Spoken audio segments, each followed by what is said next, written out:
Kia ora, New Zealand. In your headlines today, an Auckland police officer is grateful to be alive after a fleeing driver steered directly towards him while he was deploying road spikes last night.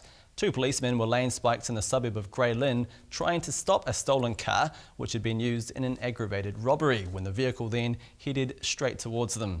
The police officer jumped in his patrol car for safety and ended up with neck injuries after the offender struck the car 3 times.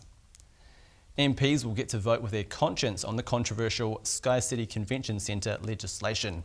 The first reading of the bill will go before Parliament tomorrow. Speaker David Carter has written to party whips today informing them of his decision. I had a request from the Green Party pointing out that there were some gaming issues. Gaming and gambling has traditionally been a conscience vote in this Parliament, so at least for the first reading it will be treated as a conscience vote. National has confirmed all its MPs will be voting in favour of the Sky City Convention Centre legislation, while Greens co-leader Materia Ture is happy it's been made a conscience vote. But at least MPs know that they have the opportunity to vote according to their conscience. And many MPs will be very concerned about the social harms. This idea that we can have 400 extra problem gamblers is a serious issue. Egypt's military has named a new Prime Minister, Adli Mansour, and won $8 billion in promises of aid from wealthy Arab allies in moves aimed at stabilising a political transition less than a week after the army ousted Mohamed Morsi. Soldiers are still positioned around Cairo's most sensitive buildings, and the military will return them to their barracks when security improves, says former General Samar Saif al-Isel. It's their choice. It's the choice of Muslim Brotherhood now. If they want to join the new political forces in Egypt, or they want, even as an opposition group, no problem at all. Or they will stay carrying weapons, carrying Kalashnikovs and killing people. It's up to them. Police in San Francisco are now investigating whether or not one of the victims of the weekend's Asiana Airlines crash was run over by a fire truck.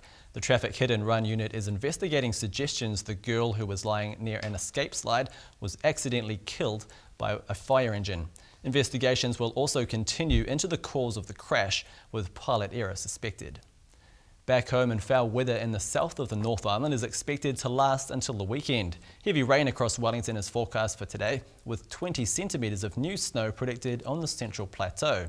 In Dunedin this morning, panel beaters were gearing up for a busy day after ice on the roads caused havoc, with police attending 7 crashes. To the rumour mill now, and there's gossip of a coup circulating the Beehive. Social media lit up last night with the news that a letter of no confidence may have done the rounds among Labour MPs following Mr Shearer's mishandling of the man ban issue. Mr Shearer says the claims are absolute nonsense.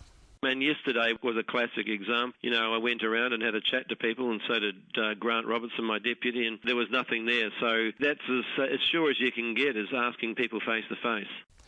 And in sports, they have 2 points from 2 races, but Team New Zealand are hoping for some actual racing in the Louis Vuitton Challenger Series in San Francisco. Dean Barker and his crew sailed the course unopposed again this morning, with Artemis not yet ready to join the regatta. Luna Rossa refused to take the start line in the opening race on Monday, preferring to wait for a decision on the protest against rule changes recommended by America's Cup Regatta director Ian Murray. And we know there was a plan, now we know where. Landmarks across the country are gearing up to celebrate the birth of the royal baby. Operators of more than 20 landmarks have agreed to light up their buildings in either pink or blue. They include Auckland's Sky Tower, town halls, airports and the corrugated iron sheepdog in Tirau. And the royal baby, due in a few days, will officially be called a prince or princess of Cambridge. And that was your news for Wednesday the 10th of July. Ka kite anō.